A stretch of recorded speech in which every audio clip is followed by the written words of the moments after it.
Thank you for that warm intro.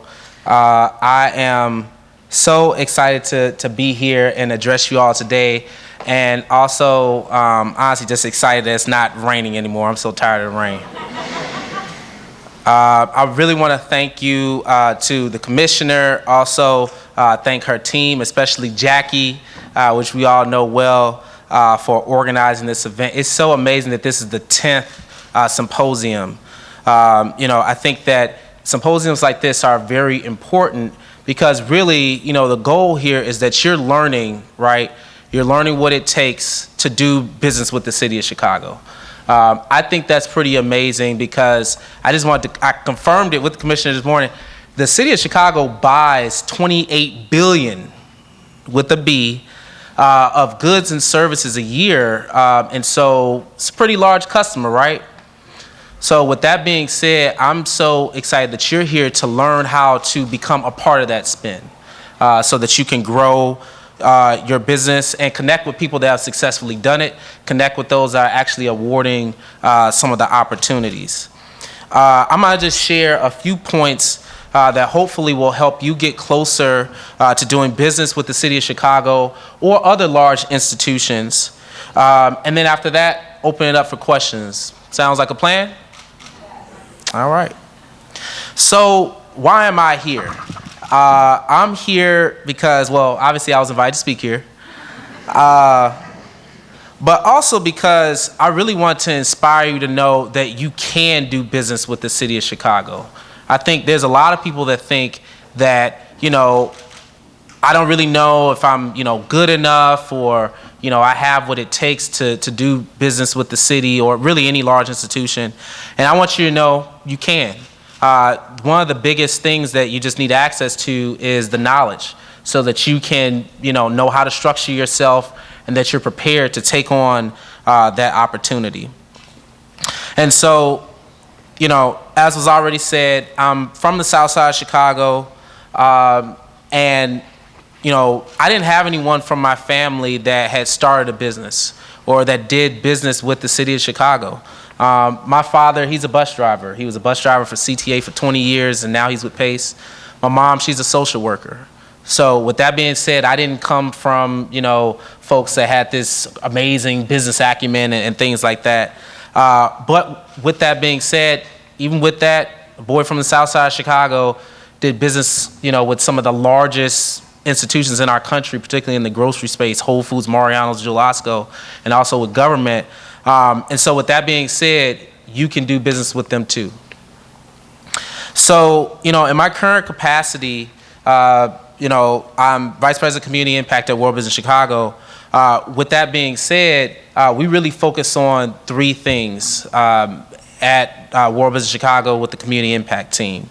Number one, I work on making sure that we bring needed investments in commercial real estate on the south and west side. So we're managing about $2.2 billion worth of new construction. This is commercial real estate on the south and west side of Chicago, and that's namely the 10 Invest Southwest projects.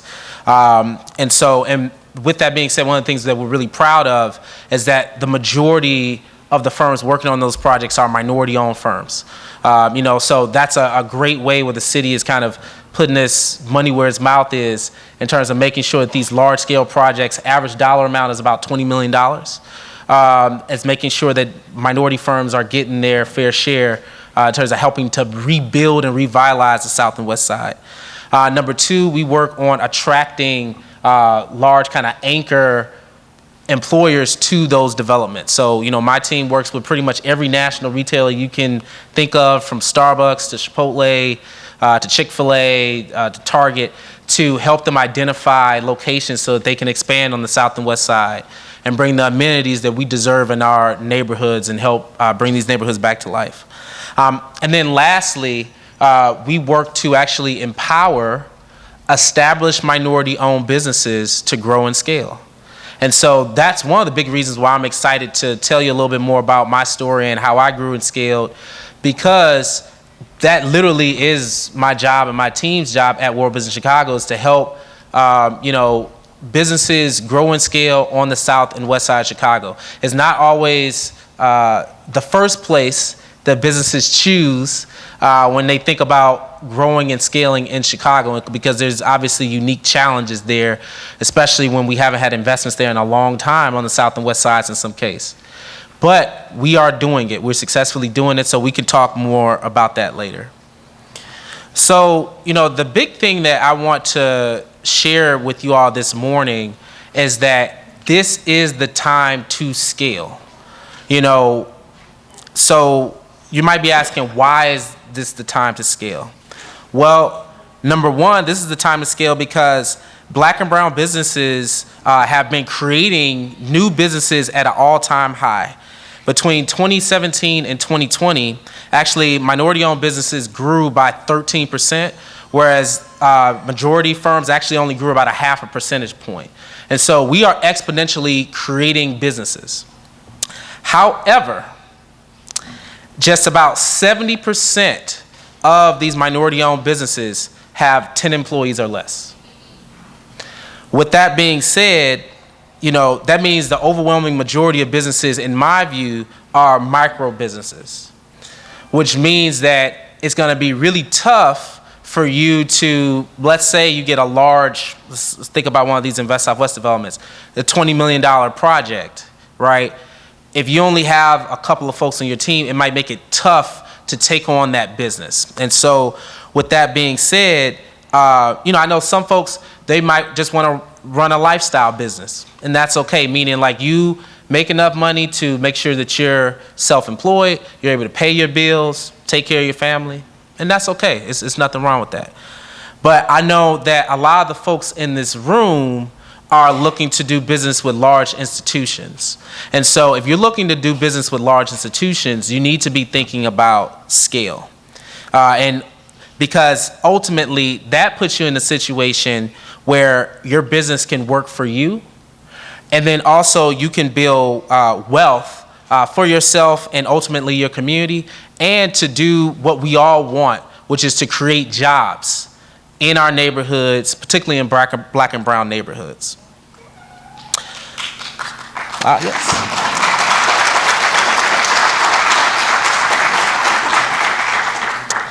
So you might be thinking, okay, I'm excited, I'm ready to scale. What does it take?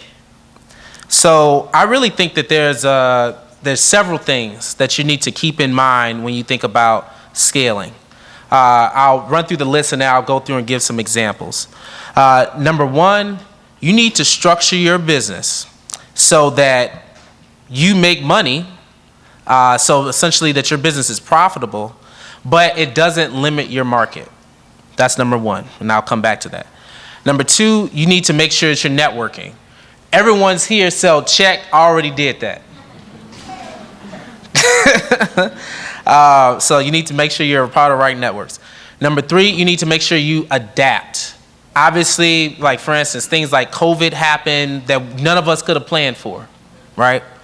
And you need to make sure that you're able to adapt. Number four, you need to make sure you have a systems mindset, and I'll go into what that means. Number five, you need to make sure you have the right team around you.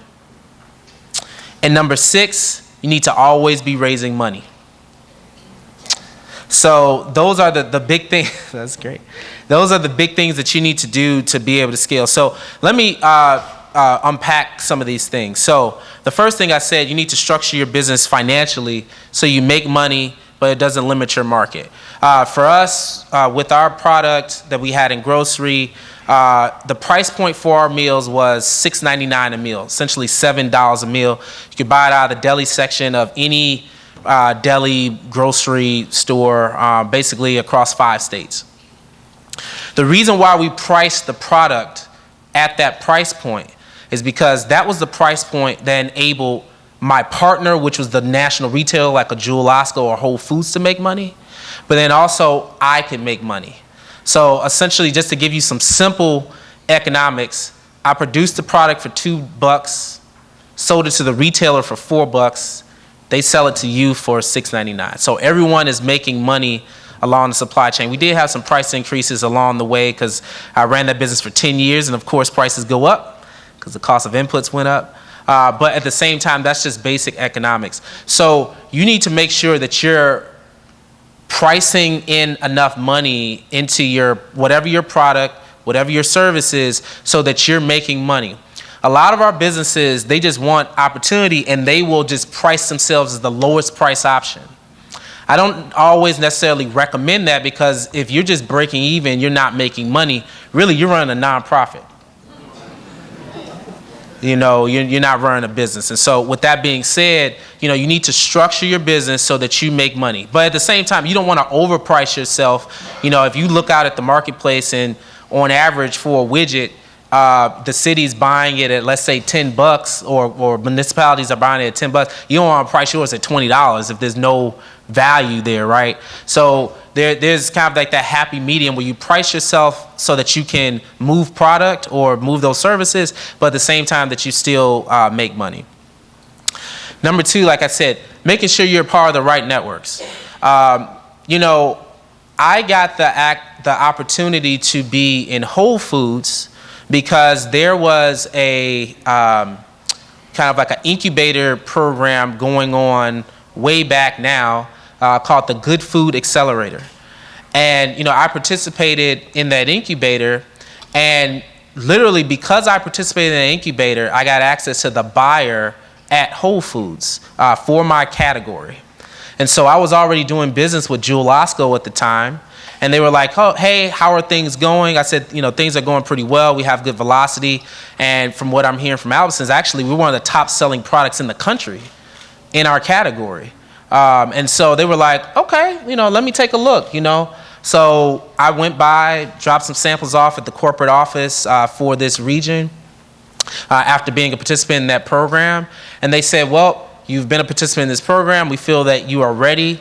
Let's try you out in some of our stores. And I actually got to handpick the first stores that we went into.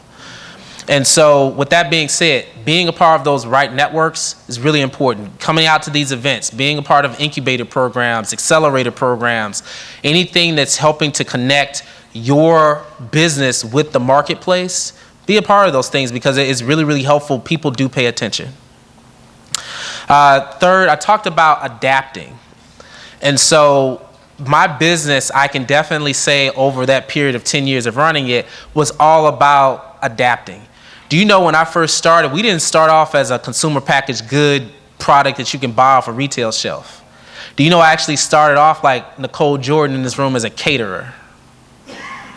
That's how I started off. But one thing that I was really passionate about was I wanted to make healthy food that tastes good more accessible. And when I did catering, the price of my meals was about $20 a meal. I didn't feel that was accessible.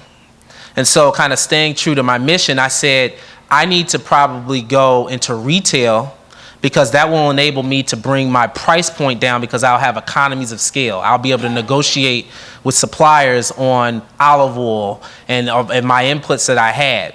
And so with that being said, in doing that, it allowed me to bring the price point down. I told you the end price point for our meal was about $6.99 a meal. So much more accessible, much more affordable for folks for a mostly organic meal. So, I adapted so that number one, I could grow and scale faster. But then number two, so that I can stay true to my mission. And also I felt that we had a competitive product in the marketplace at that time. And so, I did what I need to do to be competitive, and you should do the same with your business. Number four, I talked about having a systems mindset. This is really, really important. How many people in this room raise their hand if they actively deliver the product or service in their business? Okay. So that is actually great. You know why? It's great because you know what it takes to make your product or to deliver your service. However, you cannot end there. You have to have a systems mindset. You have to think about how can I create a system so that my product or my service can be delivered without me being there. Because if you don't think that way, number one, more than likely, you're not charging enough money. because most entrepreneurs, they discount the value of their time. And so with that being said, if someone was making or delivering your product or service, it's going to be more costly than if you were doing it yourself. And so with that being said, you have to price your services so that your business can make money without you, and that you have a system in place. You should have standard operating procedures. You should have manuals. You should have things so that your product or service can be delivered without you.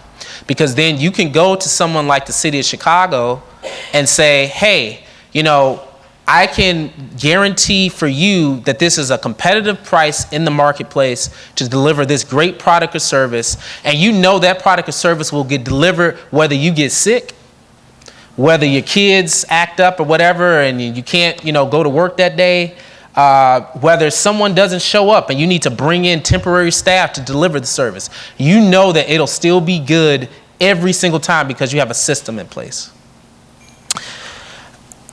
And then number 5, having the right team around you. Having the right team around you is so essential because no business can survive with just one person. Markel, who's here from my team, knows that. Like, I have a team. I cannot do all of the things that I do with no team. And so with that being said, you need to make sure you have people that you can trust that can, deliver the core functions of your business, and also can help you in areas that you're not strong in. Everyone on your team should not have the same strengths as you. Like for me, I'm not great at numbers. Like I throw that out there. That's one of my weaknesses. So with that being said, I made sure that I had a great accountant, CPA on my team that can make sure that our P&Ls are right, that can make sure that our forecasts are right. So I'm not going out here promising stuff to customers that I know can't be delivered, or actually that my CFO would know couldn't be delivered, because, and that's just so key. So like if you're really good at numbers, make sure you have, let's say, maybe a good marketing person on your team, because 9 times out of 10, you're probably not the greatest marketer. Or if you're a great marketer, salesperson like I am, I make sure that I have good operations people. I'm not good at handling all the details. Like, God bless Jackie for putting on this event. I couldn't do it. Because, I'm not a details person. I'm a big picture visionary person. I can imagine all of you all in this room, but I might not be able to come up with all the details to make it happen. So having someone like Jackie or others on the team, Brian, that helps to make sure that this stuff happens. And so making sure that you have the right people on your team. And then the last part, make sure that you're always raising capital or always getting the resources that your business needs to grow and scale. This is so important because I think for a lot of our business owners, we think, oh, you know what? I'm really good at making this product. I'm really good at, delivering this service. That's it. As long as I'm good at doing what I do, I'm okay. If you don't have money to pay for marketing, to make sure that the right people know about it, if you don't have money to pay for promotions, because you might have to say, hey, I want you to try before you buy. Who's going to pay for that, right? You need to have kind of reserve set aside so that when the opportunity comes, you're ready. Which the last thing you want to do is be scrambling to raise some money when the opportunity comes. So with that being said, if your credit's not good, make sure it's in good shape. There's folks you can reach out to, like things like Operation Hope, where you can get your credit in order if it's not in shape. Make sure you have a relationship with a bank or a CDFI, like an Allies for Community Business. I know they're one of the partners that's going to be later on the Access Capital panel. Make sure you have relationships with the bank, because guess what? If you are doing what you're supposed to be doing, the opportunity will come. You can't time when it'll come though, but the opportunity will come. You might meet someone here at this symposium. They say, man, I love your product. I love your service. You will be great for working with the city. Yeah, it's going to probably be about 2 years though. It might be a little bit of time. With that being said, that's okay. In that time, make sure you're structuring your business. Make sure you're building those relationships that you need so that then you can really take advantage of that opportunity. You might also have something that happens on the other end. Someone might say, man, I needed you yesterday. And with that being said, are you ready to take advantage of that opportunity? You know, we had a business owner that came to me in our Access to Capital program, our investment summit that just passed. And she just started scaling in targets. They said, hey, we want you to be in 90 targets. She wasn't ready.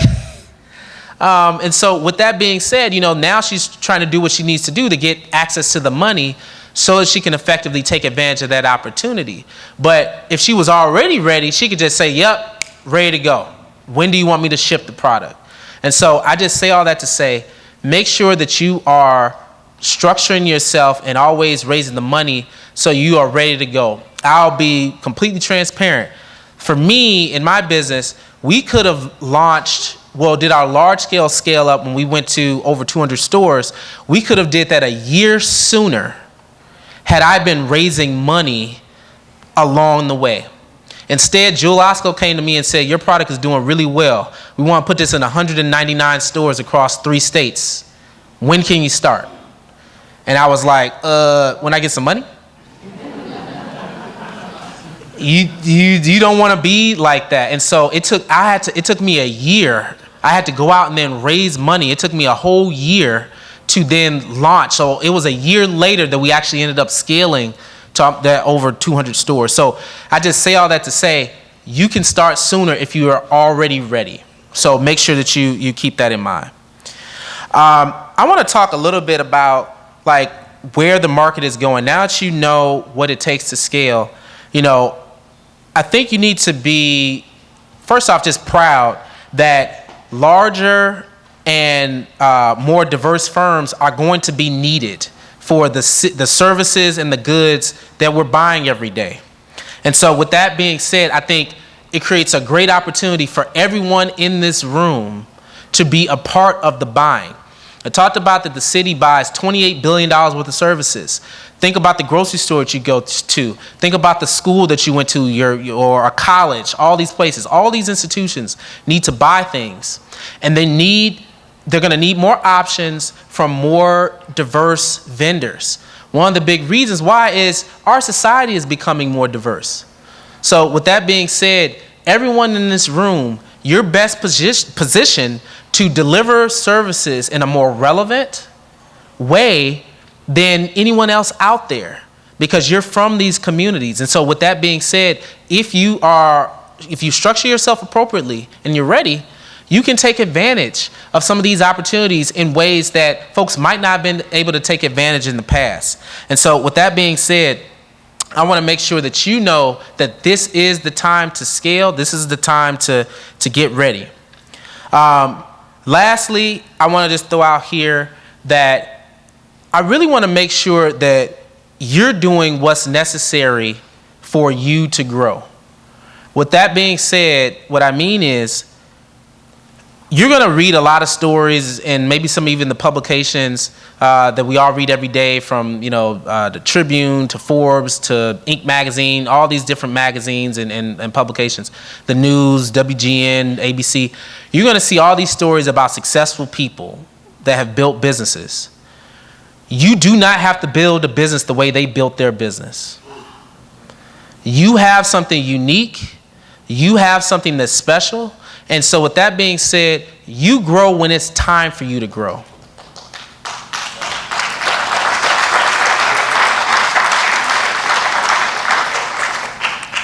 And so I want to make sure that, you're encouraged to grow. All of us can scale and take advantage of this opportunity. But I also want to make sure that you walk away knowing that you should do it on your own time that makes sense for you, makes sense for the team that you have, and also makes sense for your family and friends and those that support you. So with that being said, just make sure that you grow on your own time. Oh, yeah. So, the last thing I'll leave you with, and then from here I'll open it up for questions, is that ultimately entrepreneurs or business owners, you are the problem solvers. You are the partners to your customer. I'll be transparent. I had some flooding in my basement. And I had a plumber that came out just the other day. He solved my problem because my problem is my wife was like, we got that flooding and yeah, like our basement needs to get taken care of, and until that basement's taken care of, my wife does laundry. She's like, I'm not doing any laundry in the basement. So that was the problem I had. So the plumber, guess what? He was able to name his price. And so with that being said, I was just like, please just get me on the schedule. He's like, I got you. So now we're on the schedule. I say all that to say, if you are a partner to your customer, whether it be the city of Chicago, whether it be any other large institution, whatever it is, and you're solving their problems, you shouldn't have any problem scaling. Throughout the day, you're going to learn, from other subject matter experts on what you need to do, in terms of those fundamentals. But just know that as long as you are a partner, as long as you are solving those problems for your customers, you will be around for decades to come. Thanks.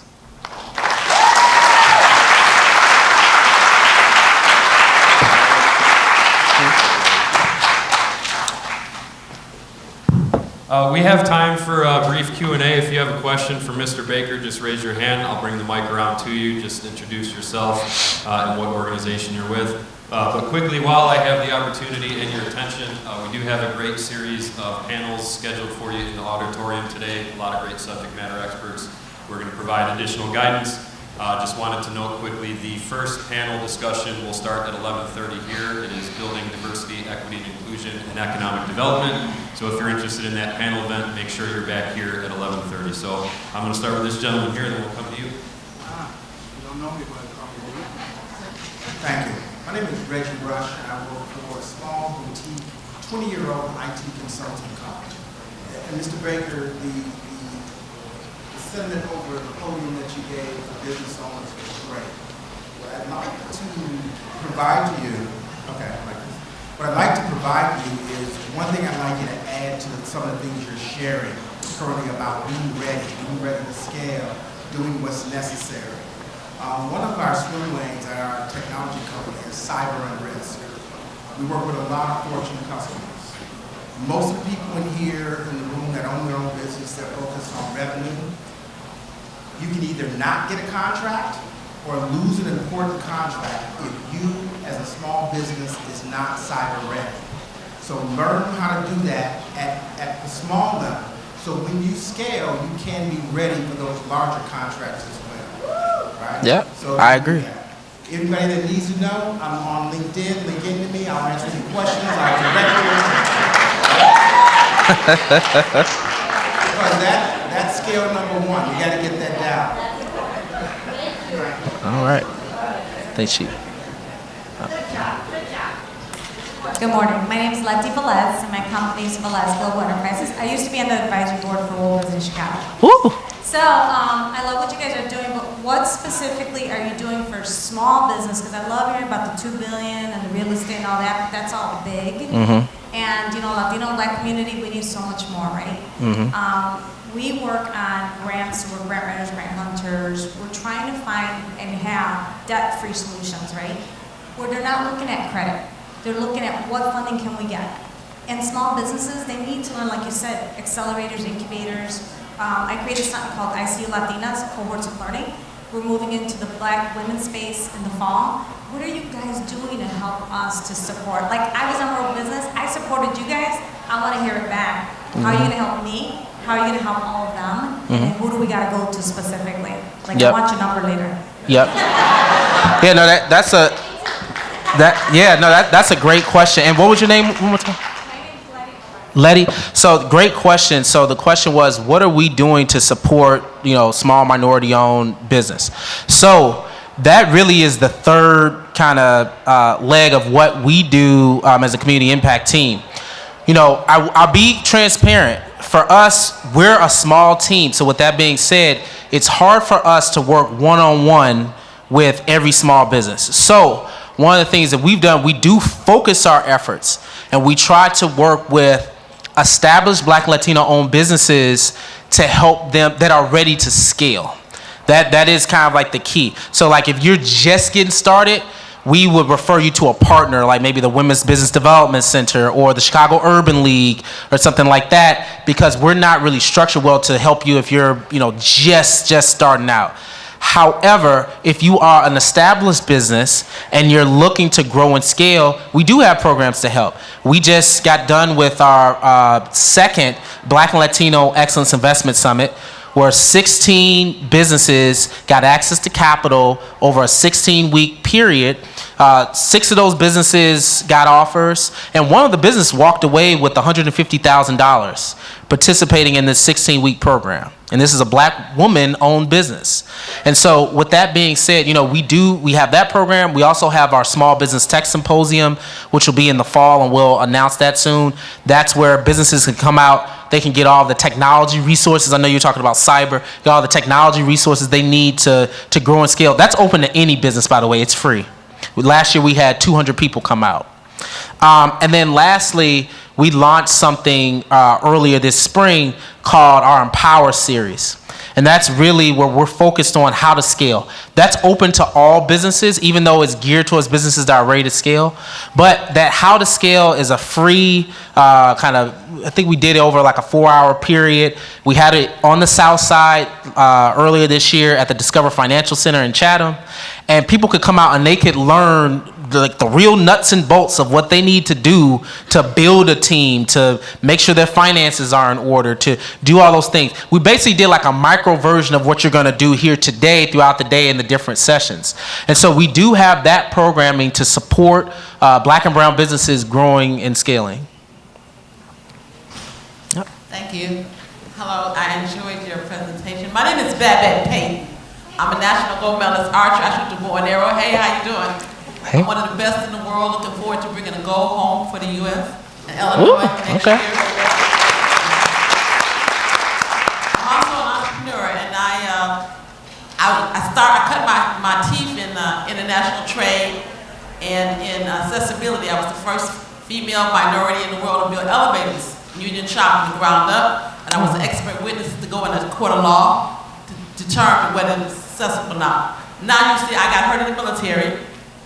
I'm in a wheelchair, and I've been to so many places, businesses, apartment buildings. I've been trying to get in a building for like 5 years. Places that they say are accessible, but you can get on the elevator, but that's about most accessibility that they have. Mm-hmm. Okay, so for all your projects, I just would like to just say, first of all, I'm grateful for all of the opportunities. I want to be your go-to person for accessibility. Okay, it's not just the elevator. Okay, it's the space around it. If there's any kind of carpets around it, it's also in the bathrooms, in the kitchens. Most places here in Chicago area do not have accessibility, although they think they do. And I just found out that there were some things that people were doing with comps. They were doing it with the rooms and not with accessibility in the rooms, particularly the bathrooms and the kitchens, or you have places. So, and transportation and that kind of stuff. So I just want to know if you could consider accessibility as part of this, and if you do consider Payton Avett Inc., we'd love to do it. We have a radio show, we have a TV show, we work with the youth to teach them also how to start their own business, be on jobs. I am so happy, whatever I can do to help you. No problem, no cost. Love. Babette, B-A-B-E-T-T-E, Payton, T-Y-T-N, and that's Payton Avett, Avett Professional. I love you. All right. One thing I will say, just a comment on that, you'll be maybe comforted to know most of the national retailers that I'm working with, accessibility has been one of the key things, and it's beyond just traditional accessibility. We're even thinking about, vision impaired, hearing impaired, all of the different things. So one of the things that national retailers are actually doing to try to keep up with the changing nature of the economy is create more immersive retail experiences. So with that being said, accessibility is actually a key part of that, and making sure that everybody can truly participate in our economy. And so with that being said, you're going to be seeing in the next, I would say, 5 years or so, some new kind of real estate concepts and stuff that's coming out from national retail in particular. Because we've been working with them on some of those concepts. I can't kind of lay them out today, but some stuff is coming. It is definitely being considered. And remember, consider Payton Avett. I love you. Okay. I see a lot of hands up. I promise I will get you. I'm just going to work the room this way back and forth. So if you have a question, just hang tight. We got some time for you.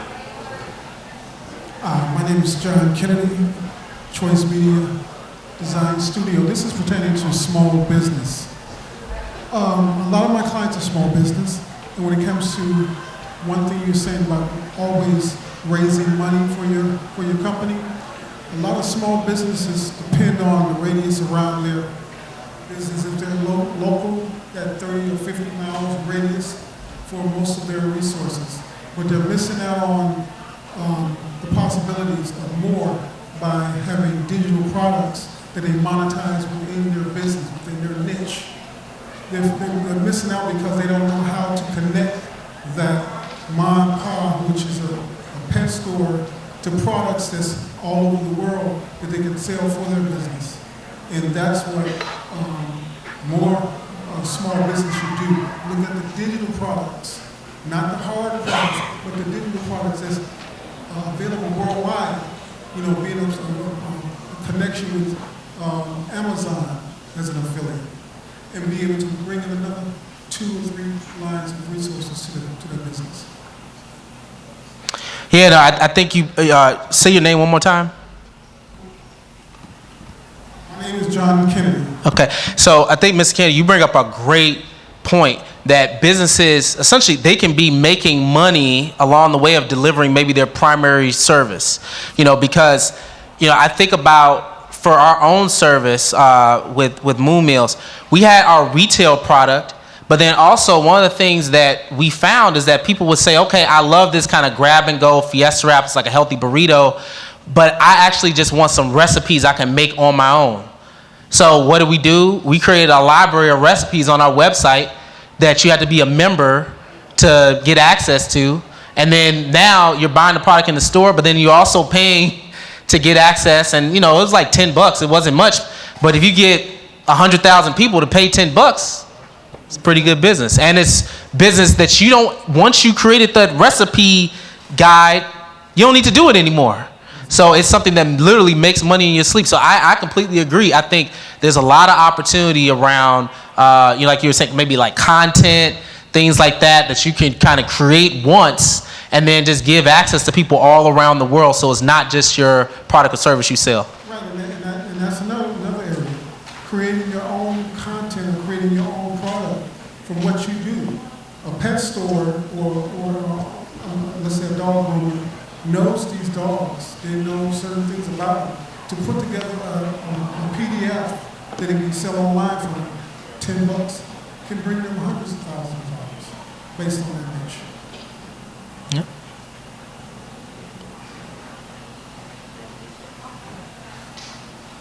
Hello.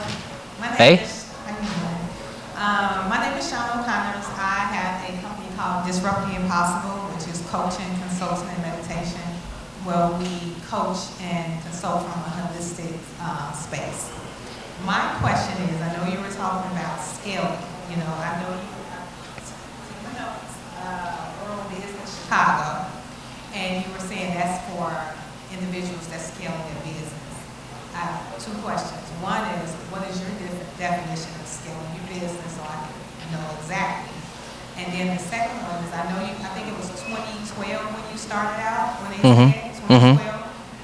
What programs did you use through Chicago to help you start your business? Yep. So to me, really scaling, like she asked, what do I mean when I say scaling? It means like you're growing, and particularly you're growing, in my opinion, like exponentially. So like, you know, you're not thinking about, hey, let's say you have a coffee shop. You're not thinking about, hey, I want to just add another coffee shop, so now I have 2 coffee shops. You're thinking about, how can I have 5, 7, 10 coffee shops? So with that being said, now you need to start thinking differently, because now you do need to raise money, because the cash flows from one coffee shop won't finance building 7 coffee shops. So that means you need to, you know, be thinking about, you know, what debt can I take on to do that? Do I have the team to help? Will I need to franchise my model to make that happen? You need to, that goes back to that kind of like that systems mindset I went back that I was talking about. And then number 2, you asked me about what programs did I take advantage of when I was getting started out? There was a lot of programs that I ended up taking advantage of. I remember I got a small business loan from JVS, or Jewish Vocational Services, and I believe that they're still around. It was like maybe $15,000. Something like that was really, really helpful when I was first getting started out, because I did stuff you shouldn't do, so my credit wasn't the greatest. And so with that being said, I couldn't get access to like traditional lending when I first got started out. And so I kind of started off with that. And then that was able to get me some money in the door, so then I can pay down my debt, get my credit in good shape. And then I was able to go to more like traditional lenders. And then eventually I actually ended up going to investors, because if you have a really highly scalable product, like my product went from 10 locations to hundreds of locations across multiple states in a fairly short period of time. You cannot finance that with a bank loan.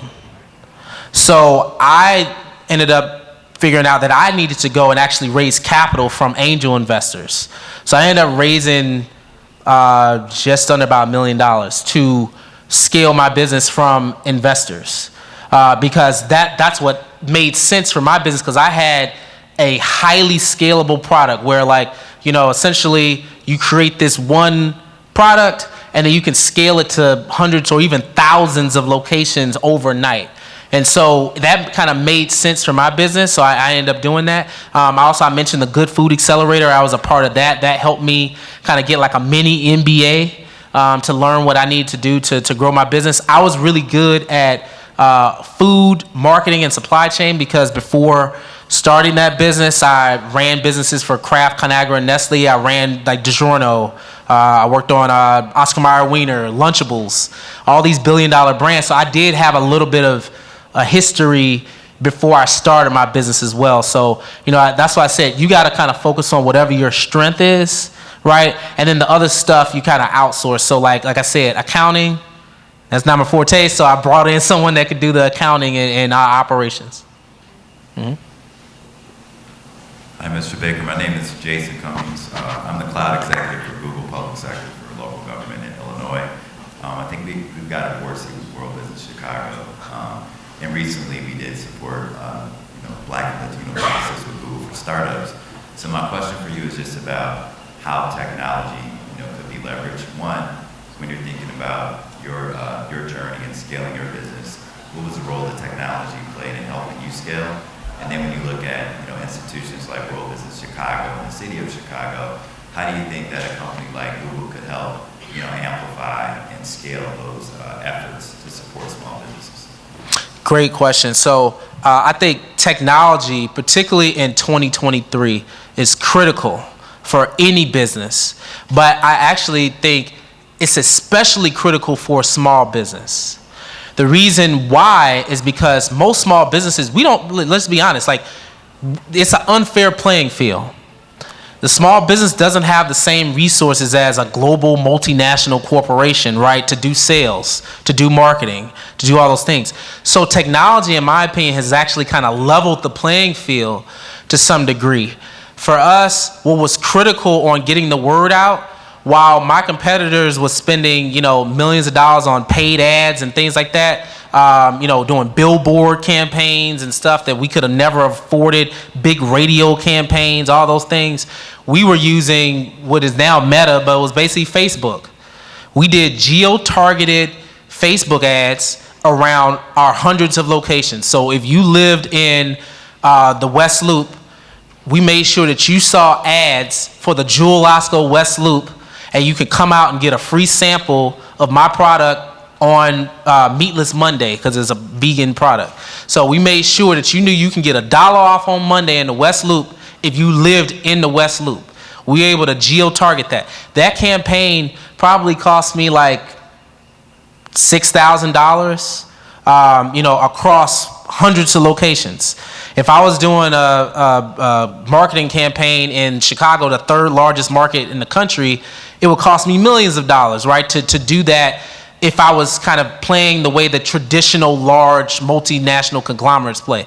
And so I say that to say, I think technology is so critical because it actually kind of evens the playing field a little bit for our businesses. I think also technology creates a unique opportunity for small business to create a community around your product. You know, we had thousands of followers on social media, and, you know, we push out content to them. We use things like, at the time, MailChimp, email marketing. We did use Google AdWords, you know, but we were pushing out content to our community. People felt like we were talking directly to their needs. We would push out meal plans because a lot of folks that was eating our product, they were like, I want to lose weight. And so with that being said, I had a registered dietitian actually put together a meal plan that included our product and other products, kind of like a shopping guide. And we would push things like that out to our followers, to our email subscribers. We had an email subscriber list of about 10,000 people. So doing that helped drive sales in our stores. So our stores saw us as just as good of a partner as a Kraft Foods, as a ConAgra, because we're doing what the stores or our retail partners wanted, which is we're driving traffic. And I think ultimately for any large institution, music to their ears is that you are driving traffic to their assets that they own, right? So, because then that means that they're making money. That's a great question. Oh, and then last thing, we should definitely talk. Would love to have you, I'll put you on the spot, sponsor our Small Business Tech Symposium in the fall.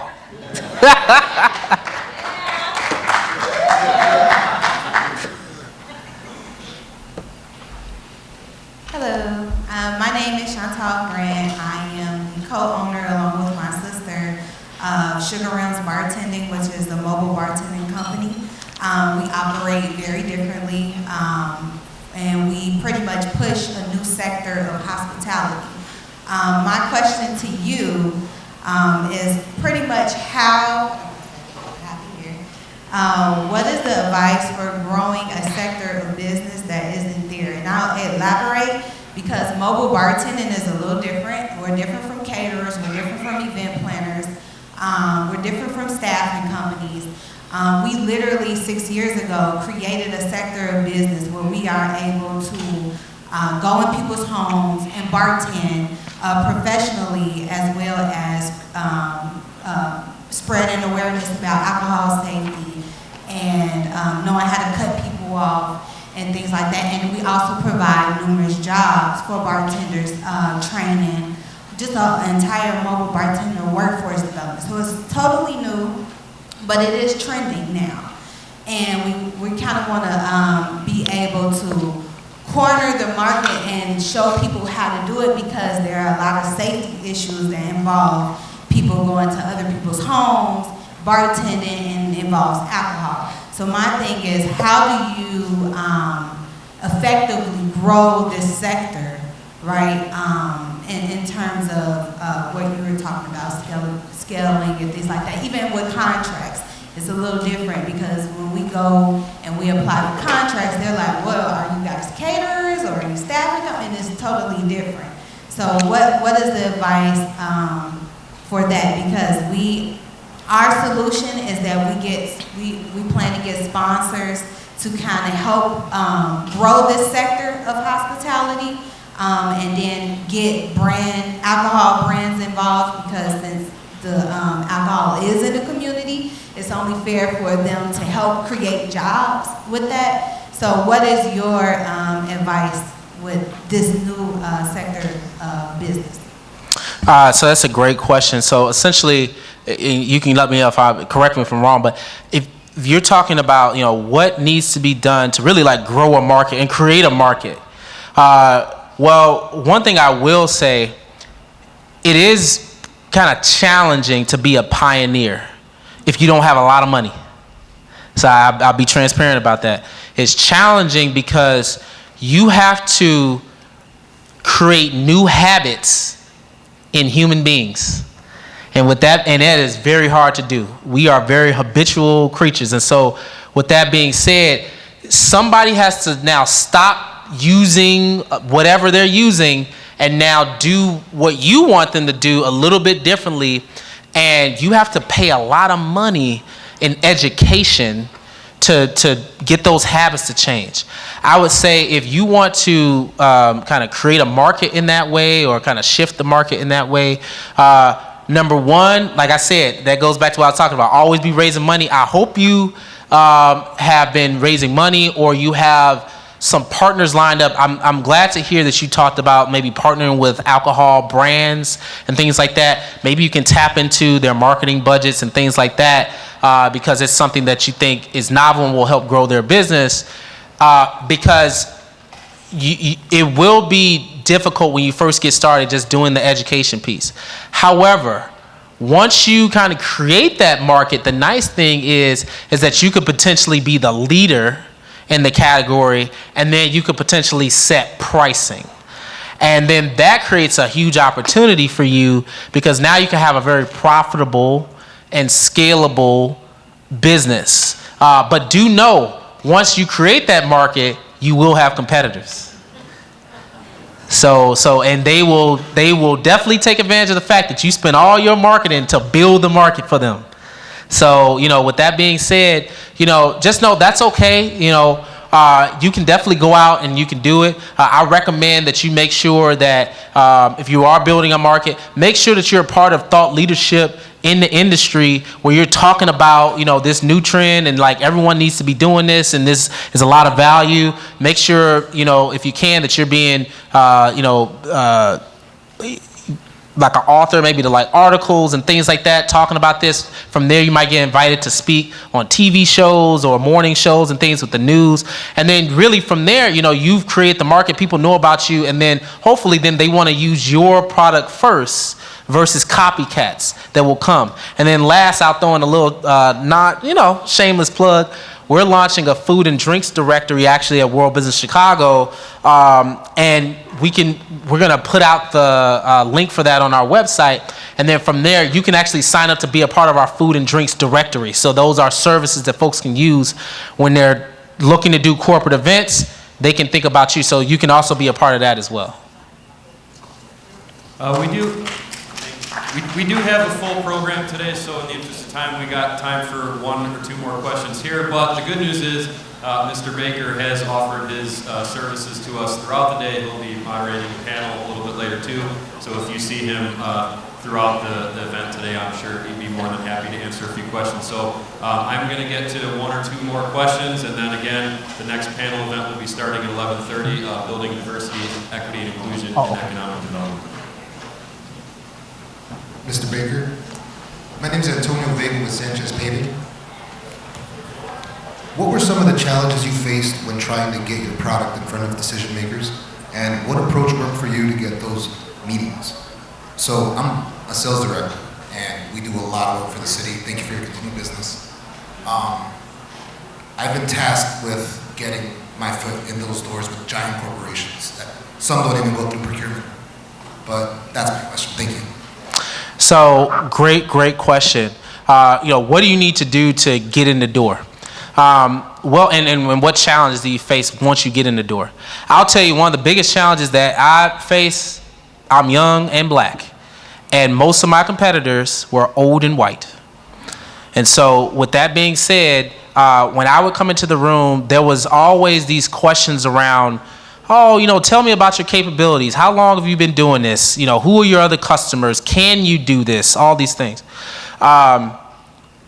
One guy, I'm not going to name the large company that was, but I remember the buyer at the time, he said to me, when I first walked in, "You're not exactly what I expected." So he said to me. And I said, "That's funny. You're exactly what I expected."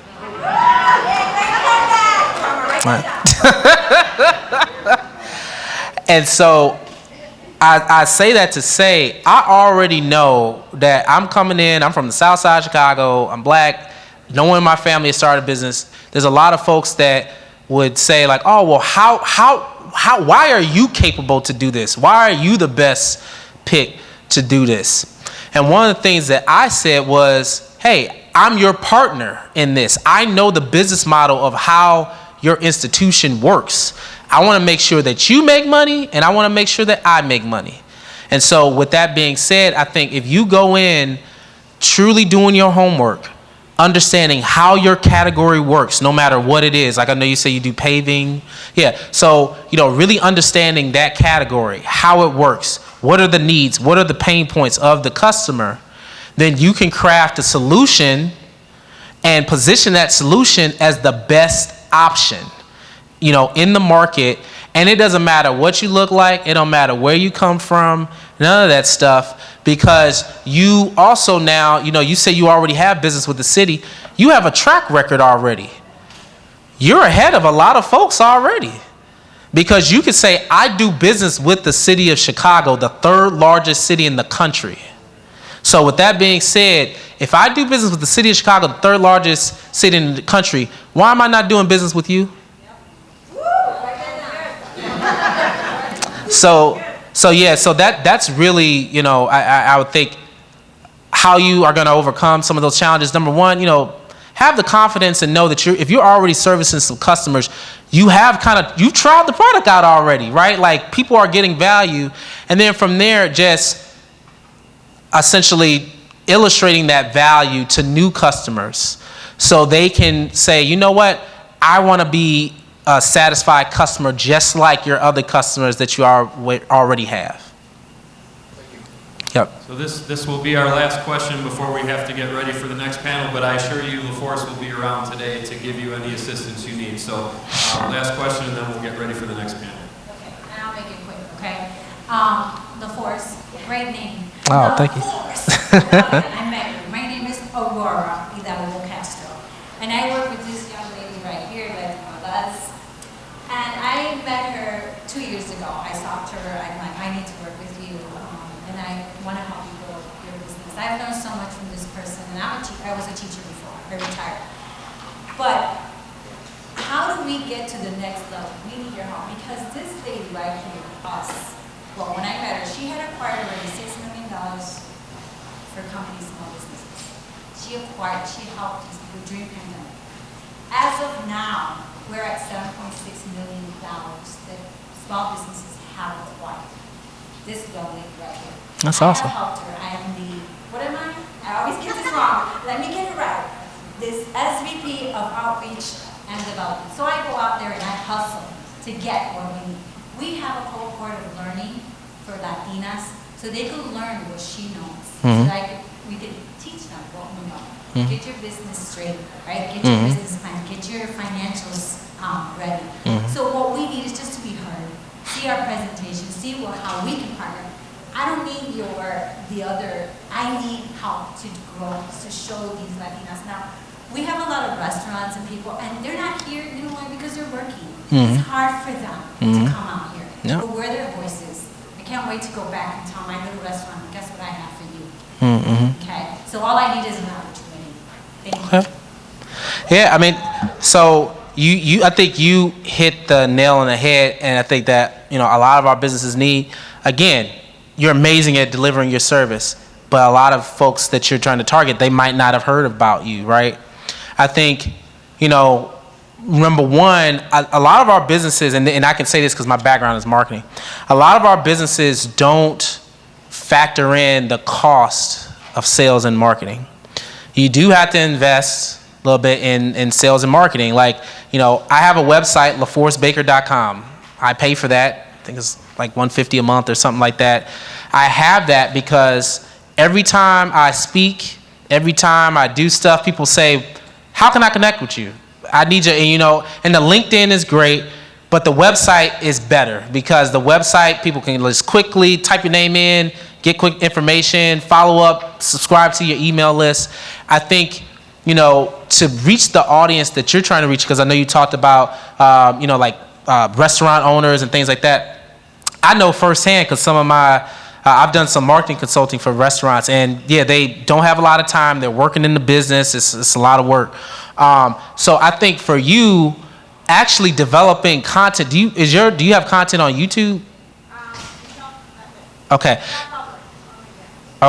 I think content is a great vehicle for you to help reach your market. So if you develop, little, 5, 15, 10-minute videos that's on YouTube that then can be shared to social media and pushed out via email marketing, that's a way that you can actually get in front of these restaurant owners that don't have a lot of time. I can tell you, they might not have time right now because they might be working in their business at 11 o'clock. However, they do have time at 2 o'clock in the morning when most business owners are up worrying about how to pay the bills. And guess what they're going to be doing? Looking at your videos. Because they're going to say, hey, how can I learn how to, I don't know what the content you would do, grants and things like that, but they can be learning that stuff. They're learning that while you're asleep. And you're getting the message out, and you can literally have a call to action at the end of the video. Hey, like this video, want to learn more, come out to X, sign up for this, do this, So yeah, I would say that's one of the big things that I think that will be valuable for you. And also anybody in this room, really, because we all now want to consume the knowledge that we need on demand. Like, it's great that you all came out to this, but I hope there's a recording of this because we need to make sure we push this out, right? Because people want knowledge on demand. They don't want to just have to, get it when it's being served, so. While people are watching your videos at 2 a.m., Jackie will be putting together a website with all the highlights for this. And so, before I offer a closing thought, let's please give our keynote speakers One last thing I want to mention too is that we had a lot of great questions from a lot of diverse subject matter and service areas. And one thing that I want to mention is the city, particularly DPS, we work with more than 40 assist agencies, which are not-for-profit organizations and local chambers of commerce, whose role with the city is to advocate for and act in the best interest of small, women, and minority-owned firms. Many of them are in the exhibit hall today, so I would encourage you to stop by and meet some of them. But if not, we do have a full list of those more than 40 agencies on our website. I personally, along with my colleague, who's also here, Lisa Freelon, work with them on a near daily basis, and I do have a very big stack of business cards in my pocket. So if you would like one and you would like me to connect you to some of those additional resources that could help you with your growth and development, I'd be happy to do that. So thank you for joining this part of the session. And again, if you'd like to stay for the diversity, equity, and inclusion panel, we'll get started in just a couple minutes. All right.